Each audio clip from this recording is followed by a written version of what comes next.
ఇక్కడ చూడండి మా తురకబంతి పూలు ఎంత మంచిగా ఇచ్చుకున్నాయో. కొన్ని కోసేసానండి. ఇవి ఇక వాడిపోయి అయిపోతున్నాయి అనుకున్నప్పుడు నేను మొత్తం కలెక్ట్ చేసుకొని ఒక లిక్విడ్ అయితే తయారు చేసుకుంటానండి. చేసుకొని అవి మొక్కలకు పోసేస్తా వాటరు. ఆ పూలు అన్నీనేమో మనం కిచెన్ వేస్ట్లో వేసేసుకుంటే మనకి ఎరువులాగా తయారవుతుంది, ఒక లిక్విడ్ లాగా తయారైపోతుందండి. మన గార్డెన్లో వాటితోటి నేను ఈ సంవత్సరం చాలా ఆకులతోటి చాలా ఎరువు తయారు చేసామండి. అసలు ఇక్కడైతే తోటకూర వెంటనే వచ్చేసింది, మళ్ళీ కొయ్యంగానే తొందరగా వచ్చేస్తుందండి. ఒకసారి మనం దింపామంటే 1-2 సార్లు చాలా బలంగా వచ్చింది. ఇంకా తర్వాత కాయలు వస్తాయి ఎందుకో. Hi, hello, welcome to my channel Telugu home gardening. ఈరోజు వీడియో ఏంటంటే కొంచెం గోంగూర ఉందండి. ఈరోజు గోంగూర హార్వెస్ట్ చేసుకుందాం అనుకున్నాం. గోంగూర, కొన్ని బెండకాయలు. ముందైతే బెండకాయలు కోసుకొని తర్వాత గోంగూర కోసుకొని, ఒక మందారపు చెట్టు ఉందండి, చాలా రోజుల నుంచి అలాగే ఉంటుంది, పూలు రావట్లేదు. ఇంకా వచ్చినా కూడా అన్ని ఇట్లా ముడుసుకుపోయి ఆకులు మంచి ఫ్రెష్గా రావట్లా. అందుకని చెప్పేసి దాన్ని రీపాట్ చేసుకుందాం అనుకుంటాను. ముందైతే బెండకాయలు కోసేద్దాం. చిన్న ట్రిప్ అండి. చేతులు ఇప్పుడు ఈ చలికాలము చేతులు బాగా పగిలిపోతుంటాయండి. బాగా చలికి పగిలిపోయి మనం గార్డెన్లో ఉండే వాళ్ళకి మెయిన్, గార్డెన్లో వాళ్ళు అస్తమానం మనం మట్టిలో పెడుతూనే ఉంటాం కదా, ఏదో ఒకటి చేస్తూనే ఉంటాం. గార్డెన్లోకి వచ్చినప్పుడు ఆ చేతులు అవి పగిలినప్పుడు దాంట్లోకి మట్టి పోతుందండి. ఆ పగలటానికి కూడా సోప్ పడకపోతే ఎక్కువ పడిద్దండి. ఎక్కువ లిక్విడ్ యూజ్ చేసుకుంటే ఈ చలికాలం మాత్రం పగుళ్ళు కొంచెం తగ్గిద్ది. అంతగానంగా పగలకుండా ఉంటాయండి. సోప్ అసలు పడదు. చాలా మంది సోప్ పడని వాళ్ళు మాత్రం లిక్విడ్ యూజ్ చేసుకోవడం బెటరు.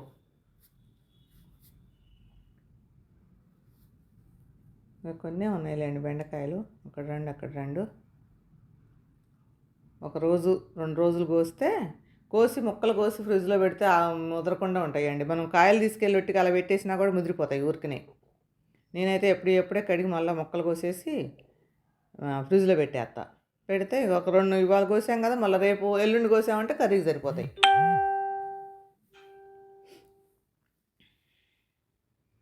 ఇక్కడైతే గోంగూర ఉందండి. ఇది రోజు కొద్దాం అనుకుంటాను, అలాగే ఉండిపోతుంది. గోంగూర చాలామంది పడదు, ఇది దురదలు వస్తాయి అంటారు కానండి, గోంగూర పడితే మాత్రం ఎంత ఐరనోనండి. గోంగూరలో మంచి ఐరన్ కంటెంట్ ఎక్కువ ఉంటుంది. మరి జుట్టు అది పెరగటానికి కూడా చాలా ఉపయోగం ఉంటుందంటండి గోంగూర అయితే మాత్రం. గోంగూర అన్నిట్లో చాలామంది అన్ని రకాలుగా వేసుకొని వండుకుంటున్నారు ఈ మధ్య. గోంగూర పులిహార అంట, గోంగూర చేపల్లో వేస్తారట, మటన్ బిర్యానీలు. మొన్న మా ఊళ్ళో అంతే వేశారు, మాకు ఊరు వెళ్ళినప్పుడు గోంగూర మటన్ అంట. ఇదిగోండి చూడండి, ఇది అసలు ఎంత పాడైపోయిందో చెట్టు.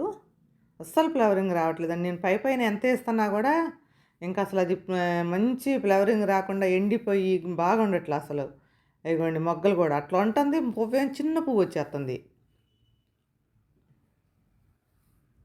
ఇంక ఇట్లా ఉన్నప్పుడు మనం ఇప్పుడు కనుక మంచిగా మొత్తం రీపాట్ ఏమైనా ఉండే చేసుకుంటే ఇంకా సమ్మర్ వచ్చేసరికి మంచిగా కొంచెం ఎదుగుతాయండి మొక్కలు. సమ్మర్లో మాత్రం రీపాట్ చేయకుండా ఉంటే బెటర్ నన్ను అడిగితే. ఇలాంటి పెద్ద పెద్ద చెట్లు ఇప్పుడు కట్ చేసుకుంటే మంచిగా నీడగా ఉంటాయి. సమ్మర్ వచ్చేటప్పటికి మంచిగా ఎదిగి మళ్ళా మనకి చిన్న చిన్న మొక్కలు కూడా వీటి దగ్గర పెట్టుకోవచ్చు కింద. మనకి ప్రొడక్షన్ లాగా ఉంటుంది అది పెద్ద చెట్లు. ఈ పెద్ద చెట్లు ఎక్కువ నాకు కొంచెం నీడ కోసం నేను ఎక్కువ పెంచుతున్నానండి ఈ మధ్య. ఎందుకంటే నాకు ఎడారిలాగే ఉంటుందండి. కొంచెం మార్చి ఎండింగ్ వచ్చిందంటే ఇక ఎడారే.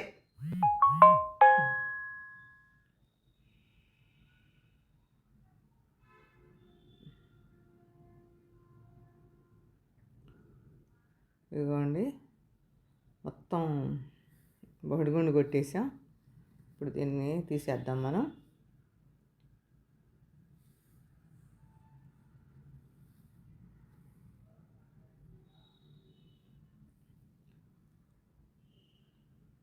గోర్లు ఇచ్చేసి మనము తీయాలనుకున్నప్పుడు ముందు 1 రోజు 2 రోజులు వాటర్ చేయకుండా ఉండాలండి. అప్పుడే తేలిగ్గా వస్తుంది లేచి.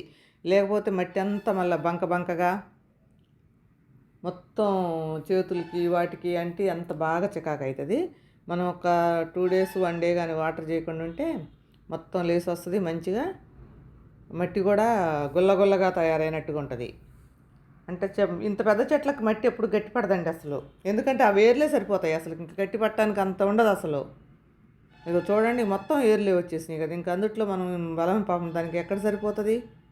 మనం పైన కొంచెం కొంచెం వేస్తే మనం లిక్విడ్ అందుట్లో ఎక్కువ లిక్విడేనండి. నేను పూల చెట్లకు చెప్పా కదా, అందుకని ఎరువు కూడా చూడండి ఎంత బాగుందో మట్టి కూడా. ఈ మట్టిని నేను ఒక గోనె సంచిలో ఆకులో వేస్తాం కదండి, వాటిని కప్పటానికి ఎక్కువ యూజ్ చేస్తుంటాయి ఈ మట్టి అంతా. కిచెన్ వేస్ట్ని కప్పటానికి. అప్పుడు మళ్ళీ మనకు కొత్త మట్టిలాగా తయారైపోద్ది అనమాట వాటితో కలిస్తే. ఇక ఆకులతోటి కిచెన్ వేస్ట్ తోటి ఇవ్వండి మొత్తం తీసేసాం.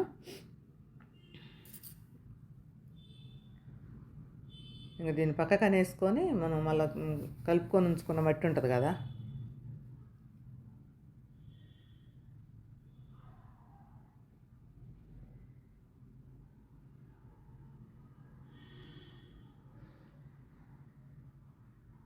నేను అంతకుముందు ఎక్కువ గోనె సంచుల్లో వాటిల్లో పెట్టేదానండి. అవి ఎండకి మొత్తం పగిలిపోయి అసలు కొన్ని రోజులు కూడా ఉండట్లేదండి. పీసులు పీసులు మొత్తం మట్టిలో కలుస్తున్నాయి బాగా.